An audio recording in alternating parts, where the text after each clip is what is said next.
वस्सलामु अलैका या सैयदी या रसूल अल्लाह व अला आलिका व सहाबिका या हबीब अल्लाह। अस्सलामु अलैकुम। एक दफ़ा एक शहर में एक गरीब और मज़दूर आदमी बीमार हो गया और उसको जब अपने तबीब से वो दवाई लेने के लिए गया तो उस तबीब ने कहा कि तुम्हें फ़लाँ फ़लाँ बीमारी है, यानी कि उसको बीमारी का बताया।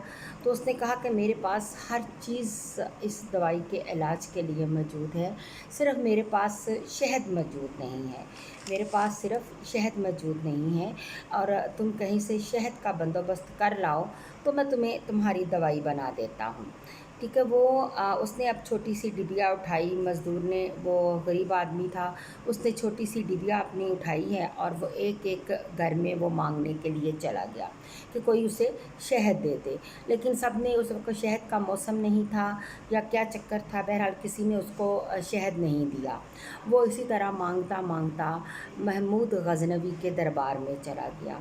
एयाज़ ने दरवाज़ा खोला, एयाज़ ने उसकी फ़रियाद सुनी और उसने कहा कि मुझे थोड़ा सा शहद चाहिए, मुझे इस डिब्बी में बादशाह से पूछ दें कि अगर शहद है तो मुझे दे दें, मेरी बीमारी का इलाज हो जाए।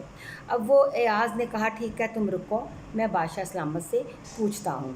वो डिब्बी लेके अंदर चला गया। उसने बादशाह सलामत महमूद से कहा कि एक गरीब आदमी है और वो शहद मांग रहा है, तो थोड़ा सा शहद चाहिए उसको, ये डिबिया उसने अपनी दी है।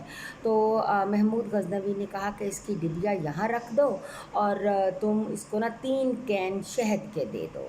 उसने कहा कि 3 कैन शहद के दे दो, तो वो उसने दे दिए। उसने कहा कि ये क्या बात हुई, वो तो छोटी सी डिबिया लाया था और आपने उसको इतना बड़े कैन 3-3 अदा कर दिए।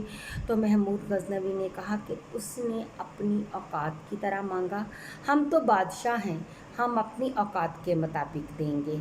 तो यही हाल मेरे रब का है कि हम अपनी औकात के मुताबिक मांगते हैं और मेरा रब अपनी शान के मुताबिक अदा करता है, मेरा रब अपनी शान के मुताबिक अदा करता है। तो मेरा रब बहुत गफ़ूर और रहीम है, मेरा रब बहुत गफ़ूर और रहीम है। इसी तरह एक हदीस शरीफ में है कि एक बंदा जो था वो सफ़र कर रहा हो और उसके हाथ में ऊँट हो, उसके साथ आप सल्लल्लाहु अलैहि वसल्लम ने कहा कि उसके पास ऊँट हो, खाने पीने का सामान भी हो और वो एक दरख्त के पास आ जाए और वो अपना ऊँट जो है कुछ देर आराम करने के लिए वो अपना ऊँट दरख्त के साथ बांध दे और जब वो उठे तो ना ऊँट नज़र आए, ना खाना पीना नज़र आए, ना ज़ादे राह नज़र आए, तो उसका क्या हाल होगा।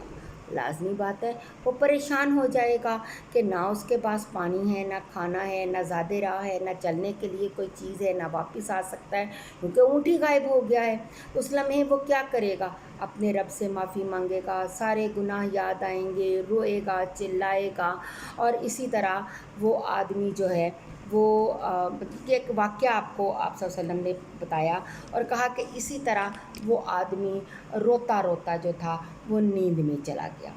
जब वो आदमी रोता रोता नींद में चला गया, नींद से उठा तो अचानक उसको अपना ऊँट भी नज़र आ गया, उसको अपना ज़ाते राह भी नज़र आ गया, उसको सब कुछ नज़र आ गया। तो वो बहुत खुश हुआ। अब वो इतना खुश हुआ, इतना खुश हुआ कि वो पागल हो गया कि उसकी खुशी की कोई इंतहा ही ना रही। तो हज़रत सल्लल्लाहु अलैहि वसल्लम ने पूछा कि बताओ उसको कितनी खुशी हुई, उसको कितनी हुआ। आपने कहा कि बहुत ज़्यादा। तो मेरे नबी पाक ने कहा कि इसी तरह हमारे रब को खुशी होती है, कि इसी तरह हमारे रब को खुशी होती है जब कोई बंदा जो है वो उसके दर पर आंसू रोलता है, जब कोई बंदा उसके दर पर आंसू रोल देता है, उसके दर पर आ जाता है और वो आंसू रोल देता है, तो मेरा रब भी उसी तरह खुश होता है, उसी तरह मेरा रब खुश होता है जिस तरह कि वो आकर आप माफ़ी मांगता है और वो कहता है कि मेरे दर के दरवाज़े खुले हैं, एक दफ़ा तुम आओ तो सही, एक दफ़ा तुम मेरे दर का दरवाज़ा खटखटाओ तो सही, तो मैं देखूं कि तुम्हें कैसे वो माफ़ नहीं करता। मेरे रब के पास हर एक के लिए माफ़ी है। पता नहीं हमें वो किस तरह माफ़ कर दे, पता नहीं हमें वो कैसे माफ़ कर दे, कौन सी ऐसा हमारा काम जो हमारे लिए माफ़ी का वास्ता है। अल्लाह ताला से हर वक्त तौबा करती है।